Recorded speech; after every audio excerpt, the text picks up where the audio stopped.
Mein nächster Gast wird in Großbritannien gerade als New Princess of Pop gefeiert, denn sie hat einen raketenhaften Aufstieg hingelegt. Gerade hat sie auch 3 Brit Awards gewonnen und heute ist sie hier das erste Mal zu Gast bei WettenDass. Hier ist Duffy. Hi. Duffy, hi, welcome to the show. You just had your performance on stage. The audience loved it. Thomas Gottschalk loved it. How was it for you? It was amazing. I feel very honoured because I hear that this show is the biggest audience number in the whole of Europe, whatever that means. But yeah, it's amazing. Thomas was really nice to me. Yeah, cool. Well, Duffy, first of all, congratulations, because you have been honoured with 3 Brit Awards last week. This is great. It was in the category Best British Female Solo Artist, Best British Breakthrough Act, and Best British Album for Rock Ferry. Wow. I think this was a perfect evening for you. Yes, it was quite overwhelming. I feel, in hindsight, that I am very lucky to be embraced at home. It's really important for me.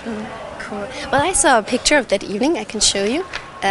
Look. Whoa! Yeah, and it for me it was a little bit funny because it was like, oh, look at that, 3 Brit Awards, but just 2 hands. You had been nominated in several categories, so I think you should have taken a handbag with you or something like that. A trolley. Yeah, but yeah, it's very cool, very successful. I'm really happy for you. So some weeks ago you already got a Grammy for Rock Ferry, so where do you keep all these trophies? Do you have a special board at home? I like the way you call them trophies. That's amazing. I don't know if I will keep my trophies at home, but I do feel very proud to have them. Yeah. Maybe I will, I don't know, give them to my mother to keep hold of. I don't know. Okay, your mom or your friends, yes, so they can be happy for you all day. Yes. Cool. So let's talk about the song you performed here on stage. It was Rain on Your Parade, your current single. I think it's a very cool song with a very strong message. So what was the inspiration for you to write this song? I don't really know where my songs originate from as the idea, but I think it's a song about learning to say no. Learning to say no and taking control of your life. Oh, that sounds good. Yes. Well, and the song is taken from the deluxe edition of Rock Ferry, which features 7 new tracks, including a cover version of Please Stay. And this song has been interpreted by many artists before, like Elvis Costello or the Bay City Rollers. So why was it attractive for you to do your own version of the song?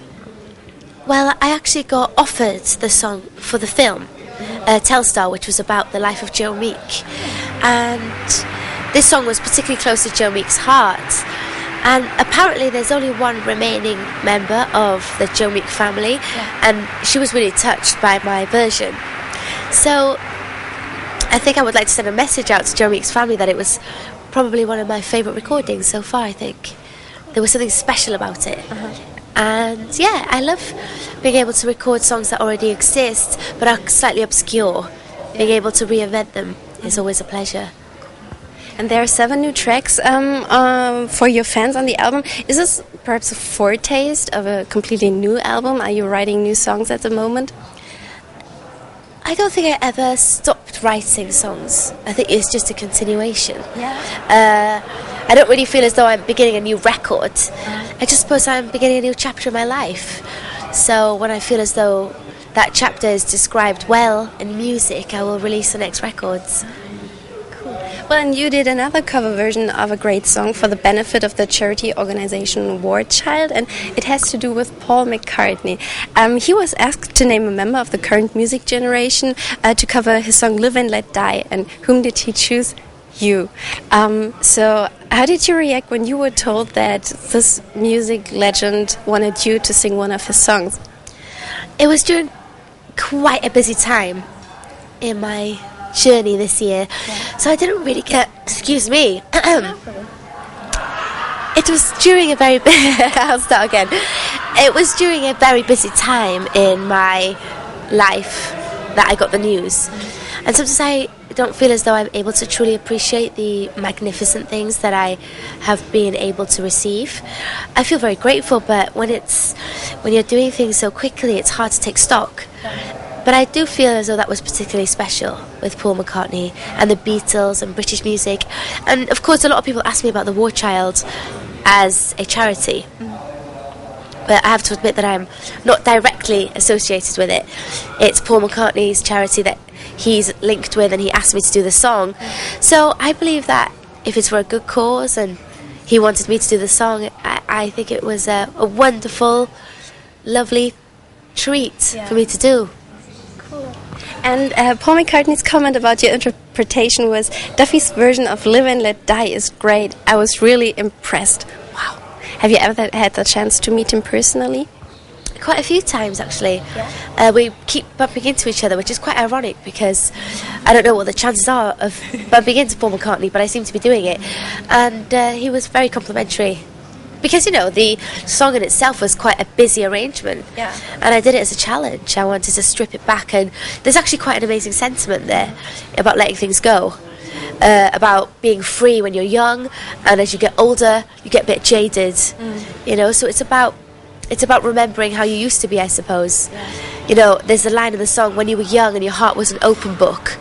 You know, and it's got this beautiful sentiment. So when I met him and he said that he really enjoyed the arrangement and was quite surprised with what I'd done with it, I thought that was quite cool, because you need to, you know, the sonics that surround a song is just the science. The sentiment is what remains, and I really wanted to do that.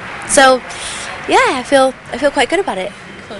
Well, in a few weeks you're going to tour Asia and Australia. How do you prepare for these concerts? Do concerts in Australia differ from concerts in Asia? How do you prepare?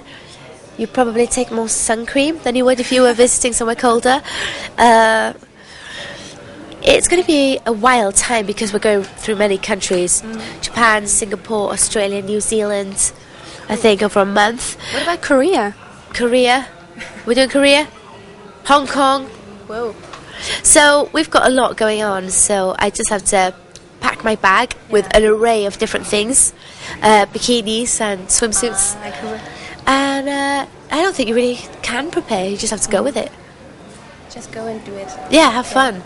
But when will you be back in Germany again? 2010. I'll be back in Germany. Oh, that's a really long time. It'll fly. I know you'll miss me and it'll be really hard, but, you know, time will pass. Okay, so we're really looking forward to that. I hope to see you soon, and I wish you all the best for your tour. Thank you so much. Duffy. Thanks. Thank you.